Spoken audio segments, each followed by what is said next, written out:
What is a serious musician, and what does a serious musician do? Hi, my name is Dr. Onion Kimberly, and today we're going to answer these questions. By the end of this lecture, you will have what it takes to get into a top music school, graduate Summa Cum Laude, be invited to the dean's private parties, circumcise the board of trustees, and ultimately get your loans forgiven. You will decide the future real estate investments of your college and will be able to play the electric guitar. Basically, musical seriousness can be broken down into 3 subcategories or qualities that define your work habits. Quality number 1 is calculating ideal tempos. Quality number 2 is finding the right DAW. And quality number 3 is checking in with your Sweetwater rep. It's just that simple, but let's break this down further. An ideal tempo is one in which the 16th notes sound fast, and the 16th note triplets are still within reach. This tempo sweet spot varies from person to person, and often correlates with daily protein intake, outtake, and other personality quirks. I've found that my quirkiest and most aloof friends sit at a clean 140 to 160 BPM for this. Although I don't count on them for helpful advice or conversation of any consequence, I do find that they often come from rich families and have the ear of the dean of admissions at your average private music institution. Berklee College of Music, for instance, famously awarded an honorary doctorate to a very strange man.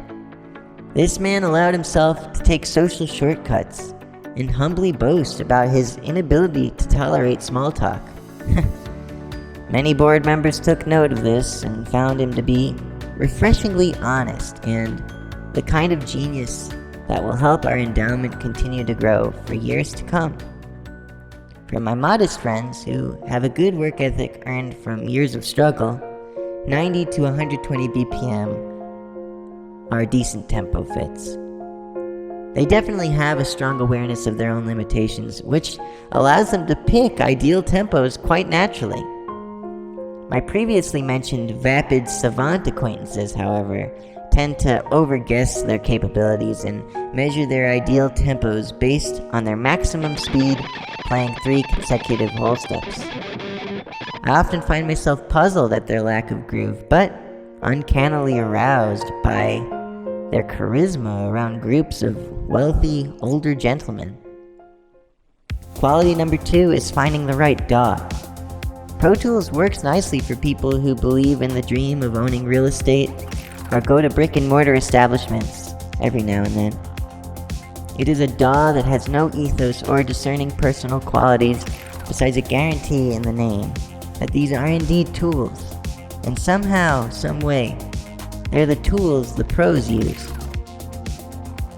Logic seems to work well for people who want a good DAW that comes with good sounds, but don't want to spend a lot of time reacting in front of a DSLR camera or are perhaps a little more comfortable scrolling than they are posting. However, Ableton is perfect for the musician who keeps a clean room and lets the world know it.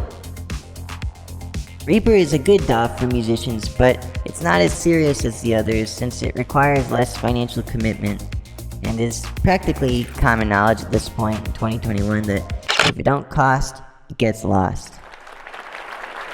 The third and final quality of a serious musician is having the social and diplomatic aptitude necessary to keep in touch with your Sweetwater rep. A serious musician will mostly see a variety of keyboards and guitars showing up next to almost any website they frequent.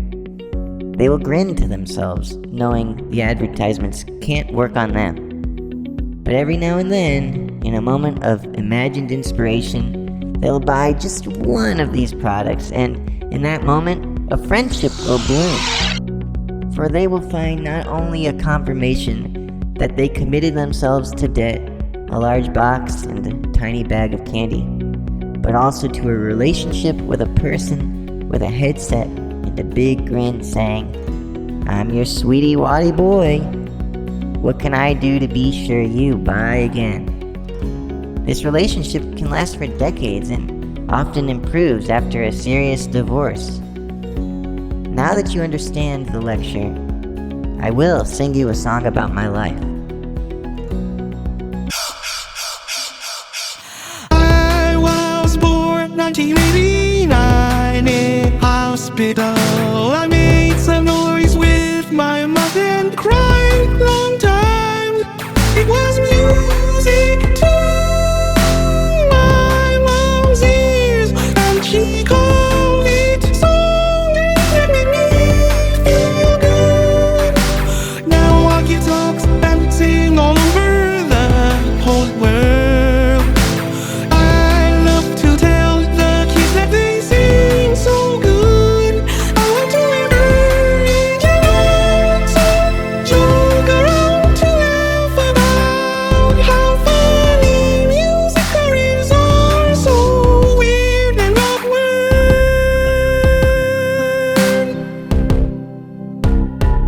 I hope you enjoyed this video. Please consider joining my Patreon to support me as I figure out this artsy career that is always changing and always pretty weird. We've got lots of behind the scenes videos on my Patreon, as well as a bunch of stuff that changes every month. And I just keep in touch and show you what I'm working on.